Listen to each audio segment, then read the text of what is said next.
क्या ईरान से घबराया अमेरिका? ट्रंप ने जहाज मोड़ने के आदेश क्यों दिए? नमस्कार, मेरा नाम है ऋचा और आप देख रहे हैं वन इंडिया हिंदी। खाड़ी में हालात अचानक बेहद तनावपूर्ण हो गए हैं। अमेरिका ने अपने झंडे वाले जहाजों को साफ चेतावनी दी है, ईरान के समुद्री इलाके से दूर रहो और किसी भी ईरानी आदेश को नजरअंदाज करें।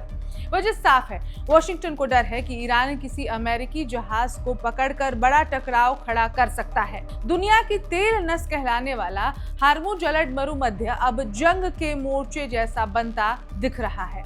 हाल ही में ईरानी गनबोट्स ने एक अमेरिकी टैंकर को घेर लिया, जिसके बाद अमेरिकी युद्धपोत को दखल देना पड़ा। ट्रंप की धमकियों और अमेरिकी सेना की बढ़ती तैनाती ने सवाल खड़ा कर दिया है। क्या अमेरिका वाकई युद्ध की ओर बढ़ रहा है? चलिए इसी चीज को हमारे इस खास रिपोर्ट में देखिए। वॉशिंगटन का संदेश खाड़ी के ऊपर तूफान की सायरन की तरह गूंज रहा है। अमेरिकी झंडे वाले जहाज़ों को ईरानी जल क्षेत्र से दूर रहने और तेहरान की सेनाओं के किसी भी बोर्डिंग कमांड को नज़रअंदाज करने के लिए कहा जा रहा है। ये चेतावनी व्हाइट हाउस के भीतर इस डर को दर्शाती है कि ईरान बढ़ते गतिरोध में लाभ उठाने के लिए किसी अमेरिकी जहाज़ को जब्त करने की कोशिश कर सकता है।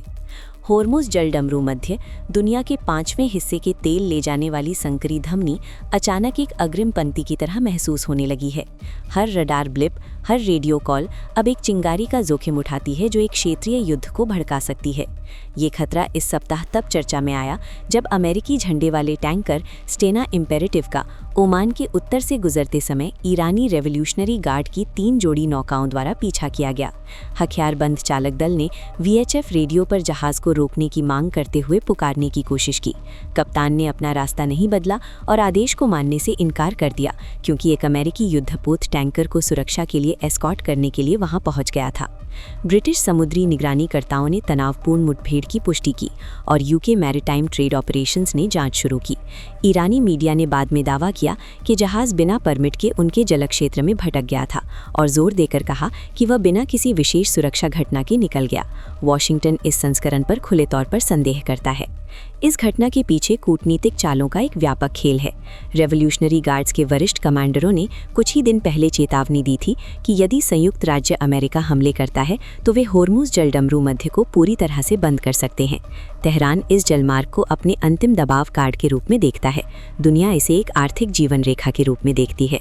तनाव तब से और बढ़ गया है जब राष्ट्रपति डोनाल्ड ट्रंप ने घोषित किया कि ईरान के सर्वोच्च नेता को बहुत चिंतित होना चाहिए और संकेत दिया कि यदि परमाणु वार्ता विफल होती है तो वह बल प्रयोग के लिए तैयार हैं। उनके दूतों स्टीव विटकॉफ और जेरेड कुशनर ने ईरान के साथ बातचीत के बाद USS अब्राहम लिंकन का दौरा किया। ये एक प्रतीकात्मक अनुस्मारक है कि कूटनीति अमेरिकी मारक क्षमता की छाया में प्रकट हो रही है। वो मारक क्षमता अब पूरे क्षेत्र में जुट रही है। अब्राहम लिंकन वाहक समूह, जो टोमाहॉक मिसाइलों से लेस गाइडेड मिसाइल विध्वंसकों द्वारा समर्थित है, उत्तरी अरब सागर में गश्त कर रहा है।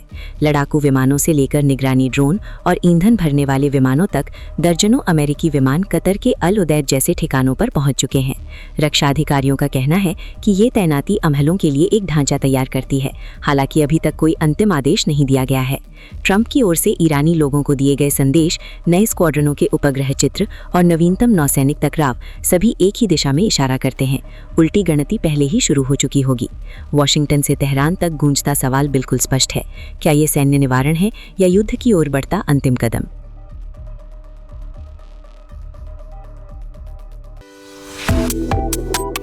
Subscribe to One India and never miss an update.